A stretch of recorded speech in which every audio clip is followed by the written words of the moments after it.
Sigurado naman po ay lahat tayo ay umiibig na. Sigurado po ba na kaming lahat ay umiibig na? Umiibig na sa aming Panginoon Diyos. Amen. Good morning, good day, Church Day, Lord Day. I am Brother Cesar Capistrano. Muli na naman po magsishare sa inyo ng Word of God. Ang ating pong topic sa araw na ito, silong ng langit. Ano ba ito? Sa Biblia, ating pong aalamin yan. Meron tayo isang talata sa araw na ito. Bago ko po basahin ang talata, tayo po yung manalangin muna. Diyos amang nasa langit, makapangyarihan sa lahat, sambahin ang ngalan mo. Diyos Ama, maraming salamat po sa gabay, biyaya na pinagkakalob niyo sa amin, sa bawat isa sa amin. Hindi po kami magsasawang magpasalamat. Sa muli na naman po pagdilat ng aming mga mata, ay napakalaking biyaya po ito para sa amin.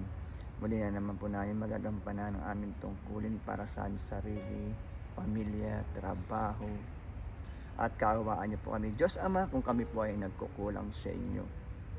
Papasukin niyo po sa amin ang iyong presensya upang sa ganun po ay lubos namin maunawaan, maintindihan ang iyong salita na buhay at makapangyarihan. Ang pangalan ng Panginoong Hesus. Amen. Brother and sister, magandang araw na naman po ng linggo. Natin topic, silong ng langit. Ano ba ito? Sa Biblia. Akin na pong babasahin ng talata ay nasa Gawa, chapter 4, verse 12.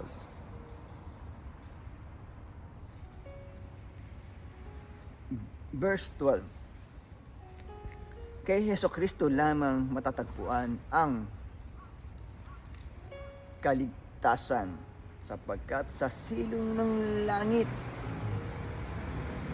ang kanyang pangalan lamang ang ibinigay ng Diyos sa ikaliligtas ng tao. Amen, brother and sister. Napakaganda po ng ating nabasa mula sa Biblia. Sa nilalaman po ng talata, ang mismo po ang nagsabi, ang may likha ng lahat, ang mismong Diyos amang nasa langit, na walang ibang pangalan na ikaliligtas ng tao dito sa silong ng langit, dito sa sanlibutan, dito sa mundo, kundi ang mismong ngalan ng ating Panginoong Hesukristo. Brother and sister, wala na pong iba. Kaya po din po sa mga naggunita ng ginawa po ng ating Panginoong Hesukristo, nung nandito pa siya sa mundo, sa silong ng langit, ang kanyang mga ginawang paghihirap, pagtitiis, pagmamahal sa atin mga nilikha ng kanyang Ama, pagpapagaling sa mga may sakit, pagpapakumbaba. Ayan po ang iniwan na kaugalian ng ating Diyos amang nasa langit. Brother and sister, lahat po ng sumusunod sa aral na ibinigay ng ating Panginoong Hesukristo, tayo po ay mga mailigtas po, brother and sister. Magkakaroon tayo ng buhay na walang hanggan doon po sa mga tumanggap sa ating Panginoong Hesukristo. Napakaganda po ng ating nabasa mula sa Biblia.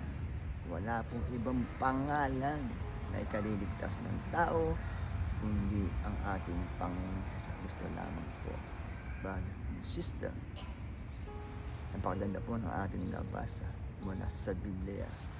Kaya po sana ay huwag po tayo manawa makinig every Sunday na aking pong ibinabahagi na salita ng Diyos na buhay at makapangyarihan, upang sa ganun po ay magkaroon tayo ng kaalaman, gabay at control dito sa sanlibutan.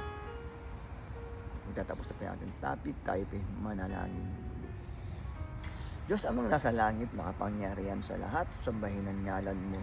Maraming salamat po Kapagpakinig na naman po kami ng iyong salita na buhay at makapangyarihan na nagbibigay lakas po sa aming katawan at espiritual. Maraming salamat po. Ang ngalan ng Panginoong Jesus. Amen. Brother and sister, maraming salamat po sa walang sawang pakikinig tuwing linggo. Lagi po tayong mag-iingat at magdadasal. God bless to all.